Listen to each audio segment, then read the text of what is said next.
हरे कृष्ण। श्रीमद् भागवत पुराण पंचम स्कंद 14वां 15वां 16वां अध्याय। 14वां अध्याय भावार्थ का स्पष्टीकरण। श्री सुखदेव जी कहते, राजन, देहाभिमानी जीवों के द्वारा सत्य आदि गुणों के भेद से शुभ अशुभ और मिश्र 3 प्रकार के कर्म होते रहते हैं। उन कर्मों के द्वारा ही निर्मित नाना प्रकार के शरीर के साथ होने वाला जो संयोग वियोग आदि रूप अनादि संसार जीव को प्राप्त होता है, इसके अनुभव के 6 द्वार है। मन और 5 ज्ञानेंद्रिया, उनसे विवश होकर यह जीव समूह मार्ग भूलकर भयंकर वन में भटकते हुए धन के लोभी बानीजारों के समान परम समर्थ भगवान विष्णु के आश्रित रहने वाली माया की प्रेरणा से विहड़ वन के समान दुर्गम मार्ग में पड़कर संसार वन में जा पहुंचा है। यह वन शमशान के समान अत्यंत अशुभ है। इसमें भटकते हुए उसे अपने शरीर से किए हुए कर्मों का फल भोगना पड़ता है। यहाँ अनेकों विघ्नों के कारण उसे अपने व्यापार में सफलता भी नहीं मिलती, तो भी वह उसके श्रम को शांत करने वाले श्री हरि एवं गुरुदेव के चरणारविंद मकरंद मधु के रसिक भक्त भ्रमर के मार्गों का अनुसरण नहीं करता। इस संसार वन में मन सहित 6 इंद्रियां ही अपनी कर्मों की दृष्टि से डाकुओं के समान है। पुरुष बहुत सा कष्ट उठाकर जो धन कमाते हैं, उनका उपयोग धर्म में होना चाहिए। वही धर्म यदि साक्षात भगवान परम पुरुष की आराधना के रूप में होता है तो उसे परलोक में निश्रेयस का हेतु बताया गया है। किंतु जिस मनुष्य का बुद्धि रूप सारथी विवेकहीन होता है और मन बस में नहीं होता, उसके उस धर्मोपयोगी धन को ये मन सहित 6 इंद्रियां देखना, स्पर्श करना, सुनना, स्वाद लेना, सूंघना, संकल्प विकल्प करना और निश्चय करना, इन वृत्तियों के द्वारा गृहस्थ चित्त विषय भोग में फंसकर उसी प्रकार लूट लेती है, जिस प्रकार बेईमान मुखिया का अनुगमन करने वाले एवं असावधान बनीजारों के दल का धन चोर डाकू लूट ले जाते हैं। ये है ही नहीं, उस संसार वन में रहने वाले उसके कुटुंबी भी जो नाम से तो स्त्री पुत्र आदि कहे जाते हैं, किंतु कर्म जिनके साक्षात भेड़िया और गिदड़ के समान होते हैं, उस अर्थ लोलुप कुटुंबियों के धन को उसकी इच्छा न रहने पर भी उसके देखते देखते इस प्रकार छीन ले जाते हैं, जैसे भेड़िए गडरियों से सुरक्षित भेड़ों को उठा ले जाते हैं। जिस प्रकार यदि किसी खेत के बीजों का अग्नि द्वारा जला न दिया गया हो तो प्रति वर्ष जोतने पर भी खेत का समय आने पर वो फिर झाड़ झंझाड़ लता अतीर्ण आदि से गहन हो जाता है। उसी प्रकार यह गृहस्थ आश्रम भी कर्मभूमि है। इसी में भी कर्मों का सर्वथा उच्छेद कभी नहीं होता, क्योंकि वह घर कामनाओं की पिटारा है। उस गृहस्थ आश्रम में आसक्त हुए व्यक्ति के धन रूप बाहरी प्राणों को डांस और मच्छरों के समान नीच पुरुषों से तथा टिड्डी पक्षी चोर और चूहे आदि से क्षति पहुंचाती रहती है। कभी इस मार्ग में भटकते भटकते वह अविद्या कामना और कर्मों से कलुषित हुए अपने चित्त से दृष्टि दोष के कारण इस मृत्यु लोक को, जो गंधर्व नगर के समान असत है, सत्य समझने लगता है। फिर खान पान और स्त्री प्रसंग आदि व्यसनों में फंसकर मृग तृष्णा के समान मिथ्या विषयों की ओर दौड़ने लगता है। कभी बुद्धि के रजगुणों से प्रभावित होने पर सारे अनर्थ की जड़ अग्नि के मल रूप सोने के ही सुख का साधन समझकर उसे सोने के लिए लालायित हो इस प्रकार दौड़ धूप करने लगता है। जैसे वन में जोड़े से बिठुरता हुआ पुरुष अग्नि लिए व्याकुल होकर अम्लुक पिशाच की अर्थात अज्ञा बेताल की और उसे आग समझकर दौड़े। कभी इस शरीर को जीवित देखने वाले घर, अन्न, जल और धन आदि में अभिनिवेश करके इस संसार अरण्य में इधर उधर दौड़ धूप करता रहता है। कभी बवंडर के समान आँखों में धूल झोंक देने वाली स्त्री गोद में बैठा लेती है तो तत्काल रागांध सा होकर सत्पुरुषों की मर्यादा भी विचार नहीं करता। उस समय नेत्र में रजगुण की धूल भर जाने से बुद्धि ऐसे मलिन हो जाती है कि अपने कर्मों के साक्षी दिशाओं के देवताओं को भी भुला देता है। कभी कभी आप ही एकाध बार विषयों का मिथ्यात्व जान लेने पर भी अनादिकाल से देह में आत्मबुद्धि रहने से विवेक बुद्धि नष्ट हो जाने के कारण उन मरीचि का तुल्य विषयों की ओर ही फिर दौड़ने लगता है। कभी प्रत्यक्ष शब्द करने वाले उल्लू के समान शत्रुओं की ओर परोक्ष रूप से बोलने वाले झिंगुर के समान राजा की अति कठोर एवं दिल को दहला देने वाली डरावनी डांट डपट से इसके कान और मन को बड़ी व्यथा होती है। पूर्व पुण्य क्षीण हो जाने पर यह जीवित ही मुर्दे के समान हो जाता है और जो कारस्कर एवं काकतुंड आदि जहरीले फलों वाले पाप वृक्ष इसी प्रकार की दूषित लीलाओं, लताओं और विषैले कुओं के समान है तथा जिनका धन इस लोक और परलोक दोनों के ही काम में नहीं आता और जो जीते हुए भी मुर्दे के समान है, उन कृपण पुरुष का आश्रय लेता है। कभी असत पुरुष के संग से बुद्धि बिगाड़ जाने के कारण सुखी नदी में गिरकर दुखी होने के समान इस लोक और परलोक में दुख देने वाले पाखंड में फंस जाता है। जब दूसरों के सताने से उसे अन्न भी नहीं मिलता तब यह अपने सागे पिता पुत्र अथवा पिता या पुत्र आदि का एक तीन का भी जिनके पास देखता है उनको फाड़ खाने के लिए तैयार हो जाता है। कभी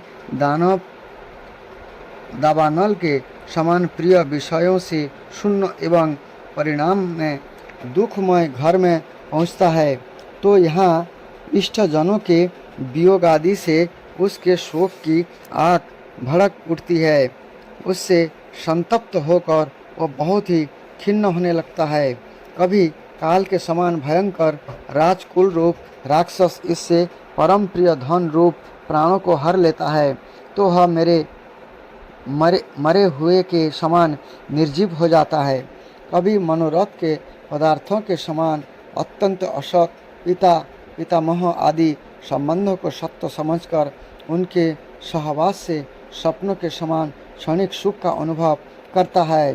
गृहस्थ आश्रम के लिए जिस कर्म विधि का महान विस्तार किया गया है उसका अनुष्ठान किसी पर्वत की कड़ी चौड़ाई के समान ही है। लोगों को उस और प्रवृत्त देखकर उनकी देख रेख जब यह भी उसे पूरा करने का प्रयत्न करता है तब तरह तरह की कठिनाइयों से क्लेशित होकर कांटे और कंकड़ों से भरी भूमि में पहुँचे हुए व्यक्ति के समान दुखी हो जाता है।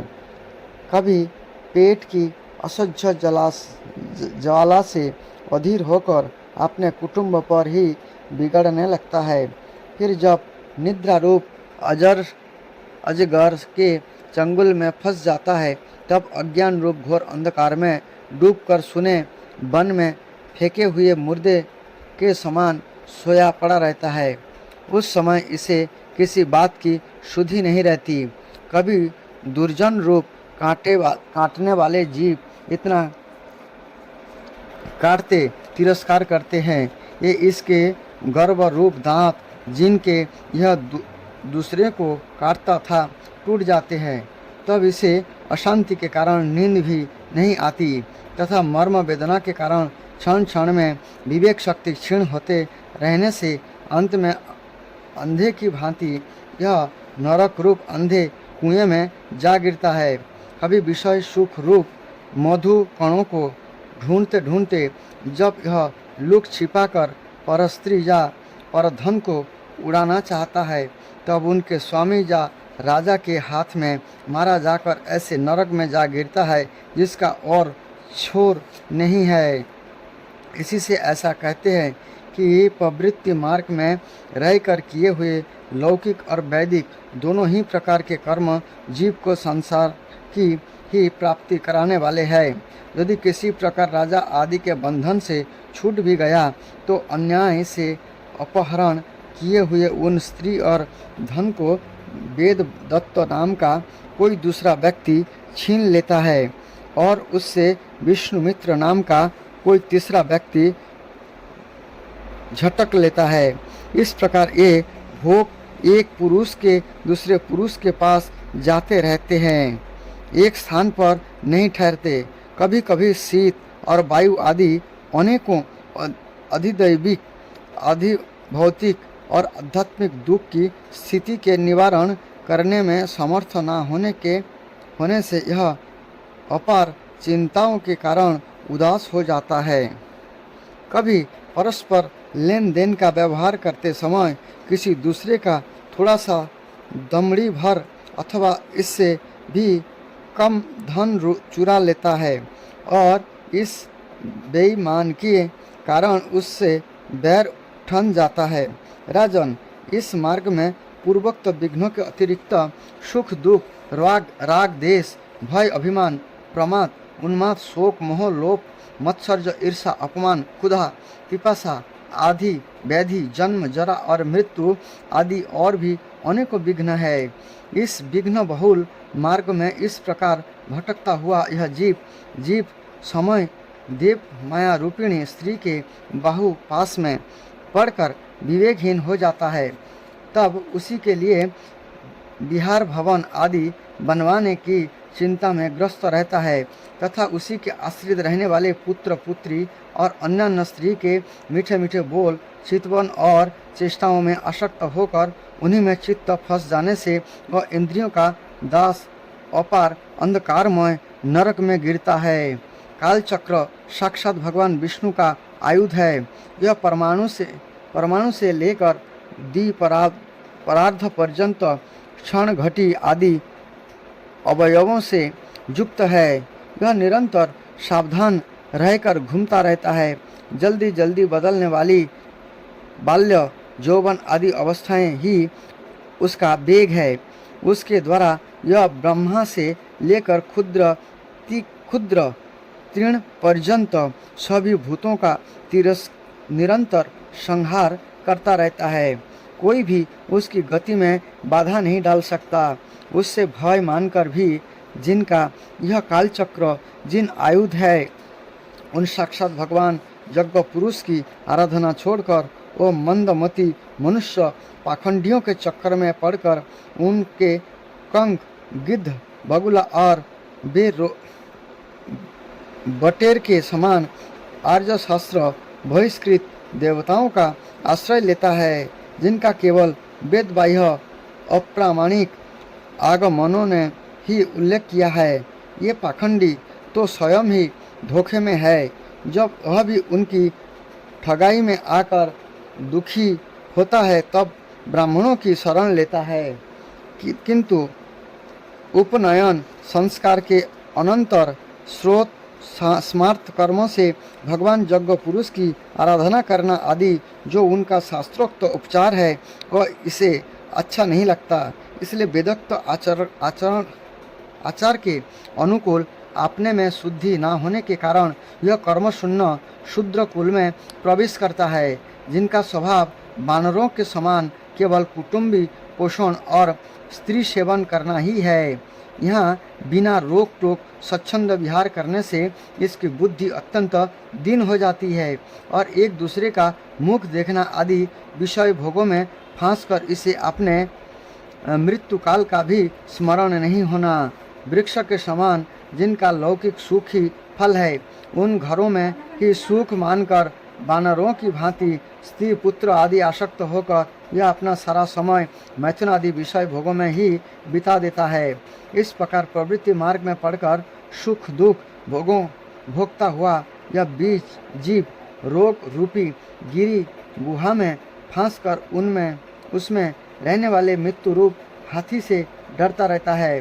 कभी कभी शीत वायु आदि अनेक प्रकार के अधिदैविक अधिभौतिक और आध्यात्मिक दुखों की निवृत्ति करने में जब असफल हो जाता है, तब उस समय अपार विषयों की चिंता से यह खिन्न हो उठता है।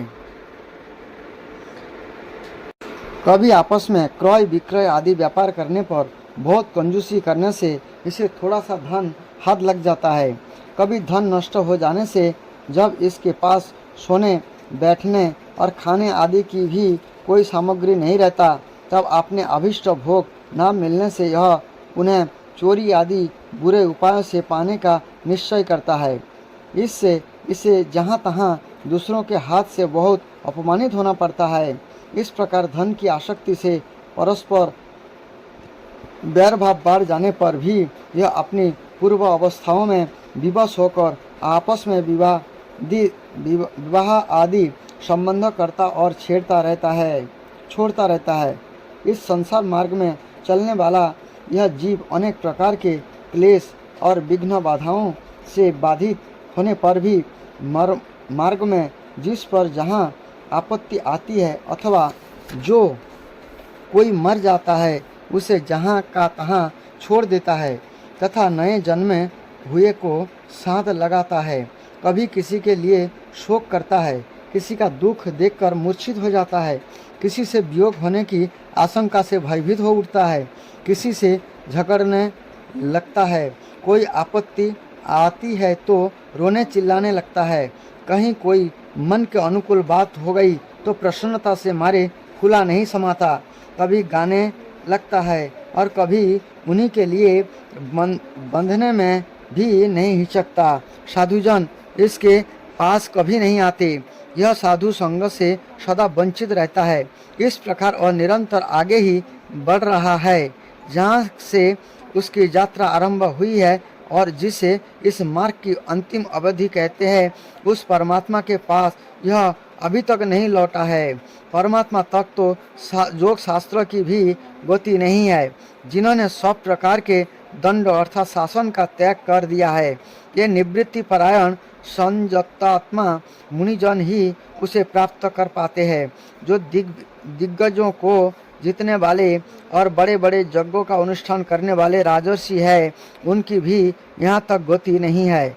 ये संग्राम भूमि में शत्रुओं का सामना करके केवल प्राण परित्याग ही करते हैं तथा जिसमें यह मेरी है ऐसा अभिमान करके बैर ठाना था, इस पृथ्वी में ही अपना शरीर छोड़कर स्वयं परलोक को चले जाते हैं। इस संसार से वे भी पार नहीं पाते। अपने पुण्य कर्म रूप लता का आश्रय लेकर यदि किसी प्रकार यह जीव इन आपत्तियों से अथवा नरक से छुटकारा पा भी जाते हैं, तो भी इसी प्रकार संसार मार्ग में भटकता हुआ इस जन्म समुदाय में मिल जाता है। वही दशा स्वर्ग आदि ऊर्ध्व लोकों में जानने वालों को भी है।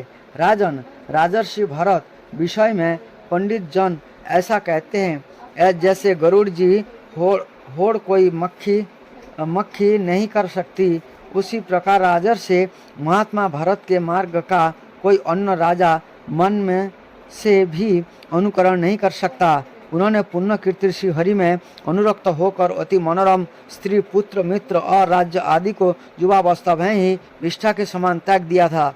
दूसरों के लिए तो उन्हें त्यागना बहुत ही कठिन है। उन्होंने अति दुस्तज्य पृथ्वी पुत्र स्वजन संपत्ति और स्त्री की तथा जिसके लिए बड़े बड़े देवता भी लालायित रहते हैं, किंतु जो स्वयं उनकी दया दृष्टि के लिए जान पर दृष्टिपात करती रहती है, उस लक्ष्मी की भी लेस मात्र इच्छा नहीं की। यह सब उनके लिए उचित ही था, क्योंकि जिन महानुभावों का चित्त भगवान मधुसूदन की सेवा में अनुरक्त हो गया है, उनकी दृष्टि में मोक्ष पद भी अत्यंत तुच्छ है।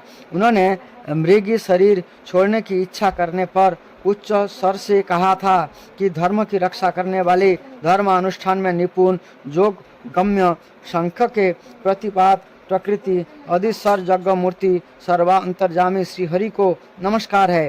राजन, राजर्षि भरत के पवित्र गुण और कर्मों की भक्तजन भी प्रशंसा करते हैं। उनका यह चरित्र बड़ा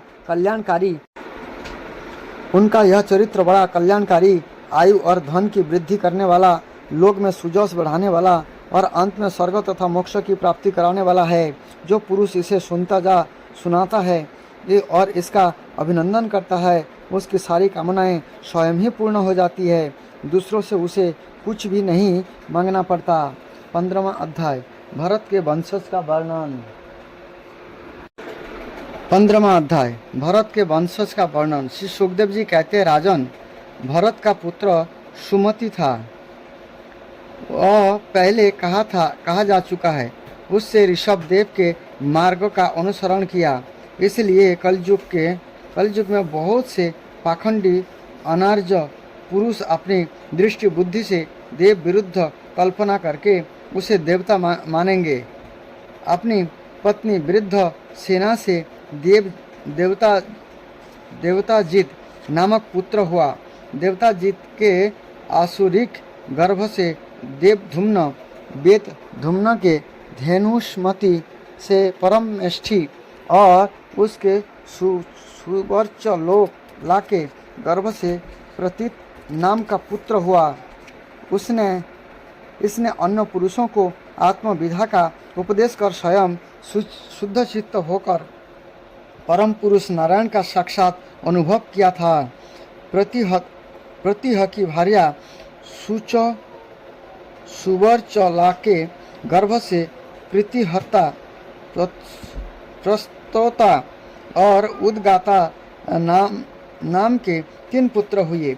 ये यज्ञ आदि कर्म में बहुत निपुण थे। इनमें प्रतिहर्ता को भार्या सुस्तुति थी। उसके गर्भ से औज और भूमा नाम के 2 पुत्र हुए।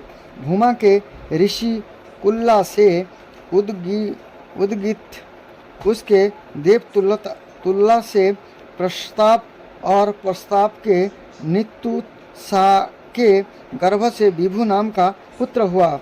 विभु के रति के उदर से पृथुसेन के अकुति से नक्त और नक्त के द्रुति के गर्भ से उदारकीर्ति राजर्षि प्रवर गोय का जन्म हुआ। ये जगत की रक्षा के लिए सत्गुण की स्वीकार करने वाले साक्षात भगवान विष्णु के अंश माने जाते हैं। संयम आदि अनेकों गुणों के कारण इनकी महापुरुष में गणना की जाती है। महाराज गौय ने प्रजा के पालन पोषण, रंजन, तार चाप और शासन आदि करके तथा तरह तरह के यज्ञ का अनुष्ठान करके निष्काम भाव से केवल भगवत प्राप्ति के लिए अपने धर्म का आचरण किया। इससे उनके सभी कर्म सर्वश्रेष्ठ परम पुरुष परमात्मा श्रीहरि के अर्पित होकर परमार्थ रूप बन गए थे। इससे तथा ब्रह्मवेत्ता महापुरुष के चरण कमलों की सेवा से इन्हें भक्ति योग की प्राप्ति हुई। तब निरंतर भगवत चिंतन करके उन्होंने अपना चित्त शुद्ध किया और देहादि अनात्म वस्तुओं से अहम भाव हटाकर ये अपने आत्मा को ब्रह्म रूप अनुभव करने लगे। ये सब होने पर भी ये निरभिमान होकर पृथ्वी का पालन करते रहे। परीक्षित, प्राचीन इतिहास को जानने वाले महात्माओं ने राजर्षि गय के विषय में यह गाथा कही है। वो अपने कर्मों से महाराज गय की बराबरी और कौन राजा कर सकता है। ये साक्षात भगवान की कला ही थे। उन्हें छोड़कर और कौन इस प्रकार यज्ञ का विधिवत अनुष्ठान करने वाला, मनुष्य बहुज्ञ, धर्म की रक्षा करने वाला, लक्ष्मी जी का प्रिय पात्र, साधु समाज का शिरोमणि और संत साधु संत पुरुषों का सच्चा सेवक हो सकता है। सप्त संकल्प वाली परम साध्वी श्रद्धा, मैत्री और दया आदि दक्ष कन्याओं ने गंगा आदि नदियों के सहित बड़ी प्रसन्नता से उनका अभिषेक किया था तथा उनकी इच्छा न होने पर भी वसुंधरा ने गौ जिस प्रकार बछड़े स्नेह से पिन्हाकर दूध देती है, उसी प्रकार उनके गुणों पर रीझ कर प्रजा को धन रत्न आदि सभी आविष्ट पदार्थ दिए थे।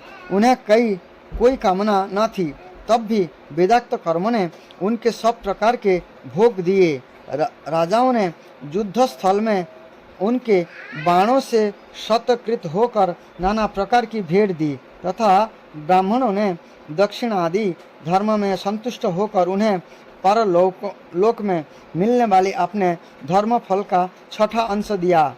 उनके यज्ञ में बहुत अधिक सोमपान करने से इंद्र उन्मत्त हो गए थे तथा उनके अत्यंत श्रद्धा तथा विशुद्ध और निश्चल भक्ति भाव से समर्पित किए हुए यज्ञ फल को भगवान यज्ञ पुरुष ने साक्षात प्रकट होकर ग्रहण किया था, जिनके तृप्त होने से ब्रह्मा जी से लेकर देवता, मनुष्य, पशु, पक्षी, वृक्ष एवं तृष्ण पर्यंत सभी जीव तत्काल तृप्त हो जाते हैं।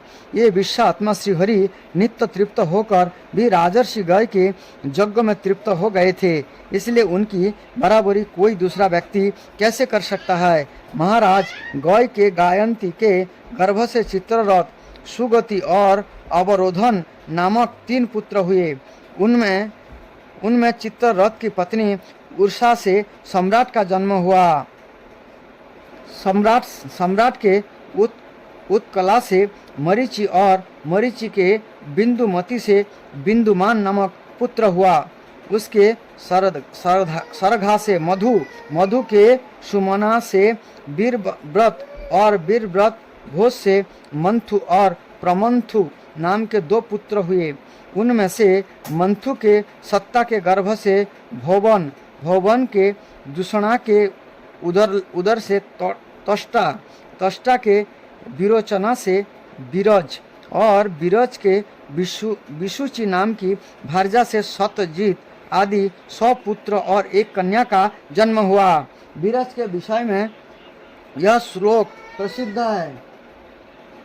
जिस प्रकार भगवान विष्णु देवताओं की शोभा बढ़ाते हैं, उसी प्रकार इस प्रियव्रत वंश को इसमें सबसे पीछे उत्पन्न हुए राजा विराज ने अपने सुजस से विभूषित किया था। 16वां अध्याय भुवन कोश का वर्णन। राजा परीक्षित ने कहा, मुनिवर, यहाँ तक सूर्य का प्रकाश है और जहाँ तक तारोगण के सहित चंद्रदेव दिख पड़ते हैं, वहाँ तक आपने भूमंडल का विस्तार बतलाया है। उसमें भी आपने बतलाया कि महाराज प्रियव्रत के रथ के पहियों की 7 लोक से 7 समुद्र बन गए थे, जिसके कारण इस भूमंडल में 7 द्वीपों का विभाग हुआ। अतः भगवान, आप मैं इस सब का परिमाण और लक्षणों के सहित पूरा विवरण जानना चाहता हूँ, क्योंकि जो मन भगवान के इस गुणमय स्थूल विग्रह में लग सकता है, उसी का उनके वसुदेव संगक स्वयं प्रकाश निर्गुण ब्रह्मरूप सूक्ष्मतम स्वरूप में भी लगना संभव है। अतः गुरुवर, इस विषय का विशद रूप से वर्णन करने की कृपा कीजिए। श्री सुखदेव जी बोले, महाराज, भगवान की माया के गुणों का इतना विस्तार है कि यदि कोई पुरुष देवताओं के समान आयु पास ले तो भी मन या वाणी से इसका अंत नहीं पा सकता। इसलिए हम नाम, रूप, परिणाम और लक्षणों के द्वारा मुख्य बातों को लेकर ही इस भूमंडल की विशेषताओं का वर्णन करेंगे। यह जम्बूद्वीप, जिसमें हम पहले हम रहते हैं, भूमंडल रूप कमल के कोश स्थानीय जो 7 द्वीप है, उनमें सबसे भीतर का कोश है। इसका विस्तार 1 लाख योजन है और यह कमल पत्र के समान गोलाकार है। इसमें 9 हजार योजन विस्तार वाले 9 वर्ष है, जो इसकी सीमाओं का विभाग करने वाले 8 पर्वतों से बटे हुए हैं। इनके बीचों बीच इलावृत नाम का 10वां वर्ष है। इसके मध्य में कुल पर्वत का राजा मेरु पर्वत है। यह मानो भूमंडल रूप कमल की कर्णिका ही है। यह ऊपर से नीचे तक सारा का सारा सुवर्णमय है। ये और 1,00,000 योजन ऊंचा है। इसका विस्तार शिखर पर 32,000 और तलेटी में 16,000 योजन है तथा 16,000 योजन ही यह भूमि के भीतर घुसा हुआ है, अर्थात भूमि के बाहर उसकी ऊंचाई 84,000 योजन है। इलावृत्त वर्ष के उत्तर में क्रमशः नील, श्वेत और श्रृंगवान नाम के 3 पर्वत है, जो रम्यक, हिरण्मय और कुरु नाम के वर्षों की सीमा बांधते हैं। ये पूर्व से पश्चिम मत तक खारे पानी के समुद्र तक फैले हुए हैं। उनमें से प्रत्येक की चौड़ाई 2,000 योजन है तथा लंबाई में पहले की अपेक्षा पिछला क्रमशः दशमांश से कुछ अधिक कम है। चौड़ाई और ऊंचाई तो सभी की समान है। इस प्रकार इलावृत्त के दक्षिण की और एक के बाद एक निषद, हेमकूट और हिमालय नाम से 3 पर्वत है। नील आदि पर्वत के समान ये भी पूर्व पश्चिम की ओर फैले हुए हैं और 10-10 हजार योजन ऊंचे हैं। इनसे क्रमशः हरिवर्ष, किमपुरुष और भारतवर्ष की सीमाओं का विभाग होता है। इलावृत्त के पूर्व और पश्चिम की ओर उत्तर में नील पर्वत और दक्षिण में निषद पर्वत तक फैले हुए गंधमादन और मल्लवान नाम के 2 पर्वत है। इनकी चौड़ाई 2-2 हजार योजन है और ये भद्राश्व एवं केतुमाल नामक 2 वर्षों की सीमा निश्चित करते हैं। इनके सिवा मंदर, मेरुमंदर, सुपार्श और कुमुद ये 4-10 हजार योजन ऊंचे और उड़ते ही चौड़े, उतने ही चौड़े पर्वत मेरु पर्वत की आधारभूता थुनियों के समान बने हुए हैं।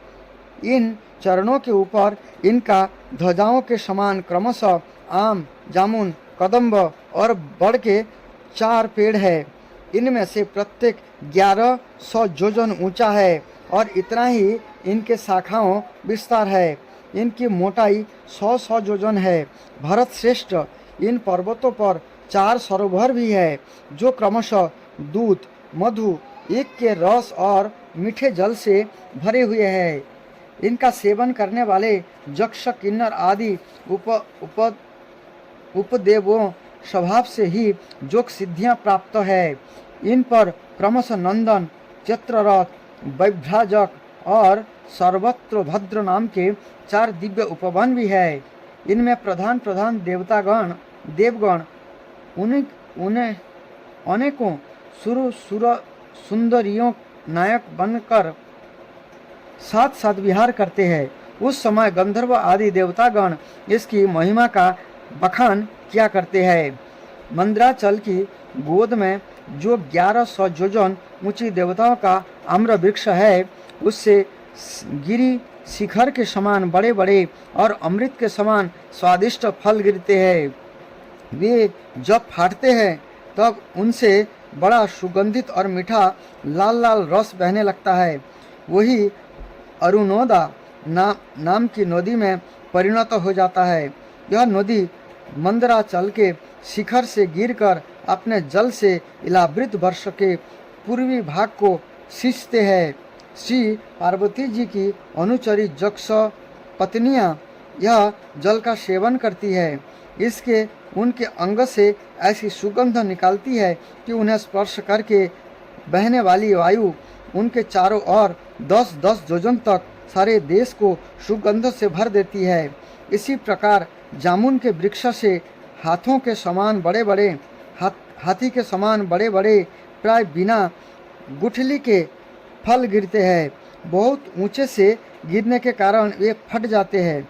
उनके रस से जम्बू नाम की नदी प्रकट होती है, जो मेरुमंदर पर्वत के 10,000 योजन ऊंचे शिखर से गिरकर इलावृत के दक्षिण भूभाग को सींचती है। उस नदी के दोनों किनारों की मिट्टी उस रस से भीगकर जब वायु और सूर्य के संयोग से सूख जाते हैं, तब वही देवता लोक को विभूषित करने वाला जम्बू नद नाम का सोना बन जाती है। इस देवता और गंधर्व आदि अपनी तरुणी स्त्रियों के सहित मुकुट, कंकण और करधनी आदि आभूषण के रूप में धारण करते हैं। सुपार्श्व पर्वत पर जो विशाल कदम्ब वृक्ष है, उसके 5 कोठरों से मधु की 5 धाराएं निकलती है। उनकी मोटाई 5 पुर से जितने है। ये सुपार्श्व के शिखर से गिरकर इलाहाबाद वर्ष के पश्चिमी भाग को अपने सुगंध से सुवासित करती है। जो लोग इनका मधुपान करते हैं, उनके मुख से निकली हुई वायु अपने चारों ओर 100 योजन तक इसकी महक फैला देती है।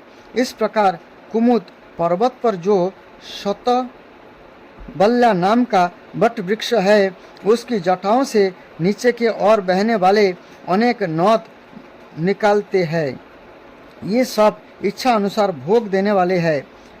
उनसे दूध, दही, मधु, घृत, गुड़, अन्न, वस्त्र, सज्जा, आसन और आभूषण आदि सभी पदार्थ मिल सकते हैं।